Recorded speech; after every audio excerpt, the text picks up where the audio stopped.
बड़ों को प्रणाम, छोटों को स्नेह और आशीष। मैं हूँ राजेश त्रिपाठी। स्वागत है आपका मेरे चैनल धर्म दर्पण में। हम आज आपको परशुराम जयंती और अक्षय तृतीया के महत्व के बारे में और उसकी कथा और पूजन विधि बताने जा रहे हैं। इसका शीर्षक है परशुराम जयंती, अक्षय तृतीया का महत्व, कथा, मुहूर्त। 8 चिरंजीवियों में से एक माने जाने वाले भगवान परशुराम भगवान विष्णु के 6वें अवतार माने जाते हैं। जिस दिन उनका जन्म हुआ उस दिन को परशुराम जयंती के रूप में मनाया जाता है। देश के कई भागों में इस दिन को अक्षय तृतीया के रूप में भी मनाया जाता है। इस बार परशुराम जयंती 22 अप्रैल को है। इस दिन को देश के अधिकांश हिस्सों में अक्षय तृतीया के रूप में भी मनाया जाता है। अक्षय अर्थात जिसका क्षय या नाश न हो। इस दिन किए गए पूजा पाठ का फल अवश्य ही मिलता है। अक्षय तृतीया के दिन स्वर्ण खरीदना बहुत शुभ माना जाता है। इस दिन को विवाहादि मंगल कार्यों के लिए भी बहुत शुभ और कल्याणकारी माना जाता है। राजस्थान में इसे आखा तीज कहते हैं। वैशाख मास की शुक्ल पक्ष की तृतीया तिथि को भगवान परशुराम का जन्म हुआ था। अक्षय तृतीया के दिन ही इनकी जयंती मनाई जाती है। परशुराम ब्राह्मण कुल में पैदा हुए, लेकिन उनके आचरण व्यवहार क्षत्रियों जैसे थे। भगवान शिव के परम भक्त परशुराम न्याय के देवता माने जाते हैं। यह बहुत ही क्रोधी स्वभाव के थे। इनके क्रोध से भगवान गणेश भी नहीं बच पाए थे। ऐसी कथा है कि एक बार सहस्त्रार्जुन अपनी सेना सहित भगवान परशुराम के पिता जमदग्नि मुनि के आश्रम में पहुंचा। जमदग्नि मुनि ने सेना का स्वागत और खान पान की व्यवस्था अपने आश्रम में की। मुनि ने आश्रम की चमत्कारी कामधेनु गाय के दूध से समस्त सैनिकों की भूख शांत की। कामधेनु गाय के चमत्कार से प्रभावित होकर जमदग्नि के मन में लालच पैदा हो गया। इसके बाद जमदग्नि मुनि से कामधेनु गाय को बलपूर्वक छीन लिया उसने। जब यह बात परशुराम को पता चली तो उन्होंने सहस्त्रार्जुन का वध कर दिया। सहस्त्रार्जुन के पुत्रों ने बदला लेने के लिए परशुराम के पिता का वध कर दिया और पति के वियोग में भगवान परशुराम की माता रेणुका चिता पर सती हो गईं। बाद में पिता के शरीर पर 21 घावों को देखकर परशुराम ने शपथ ली कि वह इस धरती से उन दुष्टों का संहार कर देंगे जिन्होंने उनके पिता की हत्या की है, और उन्होंने 21 बार उन दुष्टों का संहार किया। ब्रह्मवैवर्त पुराण के अनुसार एक बार परशुराम भगवान शिव के दर्शन करने के लिए कैलाश पर्वत पहुँचे, लेकिन भगवान गणेश ने उन्हें उनसे मिलने नहीं दिया। इस बात से क्रोधित होकर उन्होंने अपने फरसे से भगवान गणेश का एक दांत तोड़ डाला। इस कारण से भगवान गणेश एक दंत कहलाने लगे। कैसे मनाएं परशुराम जयंती? इस दिन सूर्योदय से पहले पवित्र स्नान करना शुभ माना जाता है। स्नान करने के बाद नए स्वच्छ वस्त्र पहनकर पूजा की जाती है। भगवान परशुराम को चंदन, तुलसी पत्र, कुमकुम, अगरबत्ती, फूल और मिठाई चढ़ाकर पूजा करते हैं।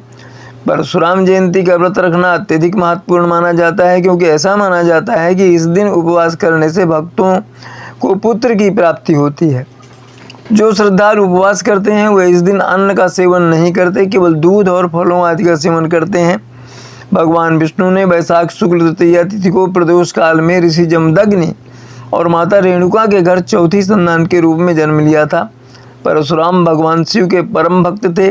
उन्होंने अपनी कठोर तपस्या से उनको प्रसन्न कर लिया। तब शिव ने प्रसन्न होकर वरदान स्वरूप उनको अपना एक अस्त्र परशु अर्थात फरसा दिया था। पहले उनका नाम राम था। शिव से परशु मिलने के बाद, परशु धारण करने के बाद वे परशुराम कहलाए। कहते हैं कि चिरंजीवी परशुराम भारत में आज भी सूक्ष्म रूप में विद्यमान हैं।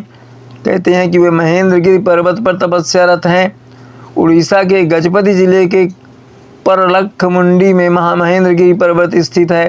कहते हैं कि जब मिथिला में अपने गुरु शिव के धनुष के भंग होने से वे राम लक्ष्मण से कुपित हुए थे, तब उन्होंने राम को विष्णु का धनुष देते हुए कहा था कि इस धनुष की प्रत्यंचा चढ़ाकर मेरे संदेह को दूर कर दो, हे राम। राम के हाथों में धनुष स्वतः चला गया। इसके बाद परशुराम ने राम को पहचान लिया कि वो विष्णु के ही अवतारी हैं। गोस्वामी तुलसीदास ने रामचरितमानस में इसे इस तरह से प्रस्तुत किया है। राम रमापति कर धनु लेहु, खैचहु मिटै मोर संदेहु। देत चाप आप ही चली गयऊ, परशुराम मन विस्मय भयऊ। भावार्थ ये है कि परशुराम ने कहा, हे राम, हे लक्ष्मीपति, धनुष को हाथ में, विष्णु के इस धनुष को हाथ में लीजिए और इसे खींचिए जिससे मेरा संदेह मिट जाए। परशुराम धनुष देने लगे, तब वह धनुष आप ही भगवान राम के हाथ में चला गया। तब परशुराम के मन में बड़ा आश्चर्य हुआ और अंततः राम को प्रणाम कर वे तपस्या के लिए महेंद्रगिरी में चले गए। ऐसा माना जाता है कि त्रेता युग में भगवान श्री राम ने उनको सुदर्शन चक्र दिया था, ताकि यही सुदर्शन चक्र वे द्वापर युग में भगवान श्री कृष्ण को दे सकें। फिर द्वापर युग में परशुराम जी ने श्री कृष्ण को उनके गुरुकुल में चक्र सौंप दिया। भगवान परशुराम शस्त्र विद्या में बहुत ही पारंगत थे। इतना नहीं, उन्होंने भीष्म, द्रोण और कर्ण को शस्त्र विद्या की शिक्षा दी थी। ऐसा माना जाता है कि कलयुग में जब भगवान विष्णु का कल की अवतार होगा तो भगवान परशुराम उनको शस्त्र विद्या की शिक्षा देंगे और उनकी मदद करेंगे, सहायता करेंगे। परशुराम जयंती का शुभ मुहूर्त वैशाख माह के शुक्ल पक्ष की तृतीया तिथि का प्रारंभ 22 अप्रैल की सुबह 7:49 पर और समापन 23 अप्रैल की सुबह 7:47 पर होगा। परशुराम नवमी, परशुराम जयंती की पूजा विधि एवं महत्व है। कैसा है ये? यह दिन किसी कार्य के आरंभ एवं मांगलिक शुभ कार्यों को करने के लिए वे बहुत उत्तम माना गया है। इस दिन सुबह जल्दी उठकर स्नान आदि से निवृत्त होकर साफ और स्वच्छ वस्त्र धारण करें। घर एवं मंदिर में जहाँ संभव हो पूजन करना चाहिए। एक साफ चौकी पर लाल अथवा पीला वस्त्र बिछाकर भगवान परशुराम और विष्णु जी की मूर्ति स्थापित करनी चाहिए। भगवान को फल फूल, अक्षत, मिष्ठान आदि वस्तुओं को अर्पित करना चाहिए। भगवान के समक्ष धूप दीप जल दिखाकर आरती करनी चाहिए तथा भोग अर्पित करना चाहिए। परशुराम जी को पितृभक्त के रूप में भी जाना जाता है। अतः इस दिन परशुराम पूजा द्वारा पितृदोषों का भी नाश होता है तथा जीवन में भय से मुक्ति प्राप्त होती है। अक्षय तृतीया की पूजा का मुहूर्त 22 अप्रैल को सुबह 7:49 से 12:20 तक। अवधि इसकी जो है 4 घंटे 31 मिनट है।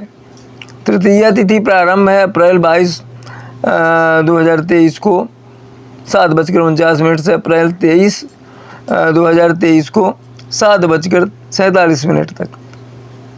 अक्षय तृतीया पर सोना खरीदने का शुभ मुहूर्त 22 अप्रैल 2023 को अक्षय तृतीया पर सोना खरीदने का समय प्रातः 7:49 से 23 अप्रैल को 5:48 तक है। अक्षय तृतीया का महत्व यही ऐसी तिथि है जिस दिन किसी भी शुभ कार्य के लिए मुहूर्त देखने की आवश्यकता नहीं होती। इस दिन कोई भी शुभ कार्य किया जा सकता है। इस दिन विवाह, गृह प्रवेश, वस्त्र आभूषणों की खरीदारी या घर, भूखंड, वाहन आदि की खरीदारी की जा सकती है। ऐसी मान्यता है कि इस दिन पितरों को किया गया तर्पण और पिंडदान फलदायी माना गया है। अक्षय तृतीया के शुभ दिन को लेकर यह भी मान्यता है कि इसी दिन गंगा नदी स्वर्ग से धरती पर आई थी। साथ ही अक्षय तृतीया को अन्न एवं रसोई की देवी माँ अन्नपूर्णा का जन्म हुआ था। हिंदू धर्म में इस दिन के कई महत्व एवं इससे जुड़ी कई तरह की पौराणिक कथाएं प्रचलित हैं। अक्षय तृतीया की व्रत कथा। अक्षय तृतीया से जुड़ी एक पौराणिक कथा के अनुसार धर्मदास नामक एक वैश्य था। धर्मदास की आर्थिक स्थिति अच्छी नहीं थी। वो हमेशा अपने परिवार के भरण पोषण के लिए चिंतित रहता था। आर्थिक स्थिति ठीक ना होते हुए भी वो स्वभाव से बहुत ही धार्मिक योगदानी था। एक बार धर्मदास ने किसी कथा के दौरान अक्षय तृतीया के दिन किए जाने वाले दान का महत्व सुना। कथा का महत्व सुनने के बाद वो हर साल अक्षय तृतीया को सुबह गंगा नदी से स्नान करके सभी देवी देवताओं की विधिपूर्वक पूजा करने लगा। अपने सामर्थ्य अनुसार जल से भरे घड़े, जौ, अनाज, गुड़, घी जैसी कई वस्तुएं को भगवान और ब्राह्मणों को अर्पित करता था।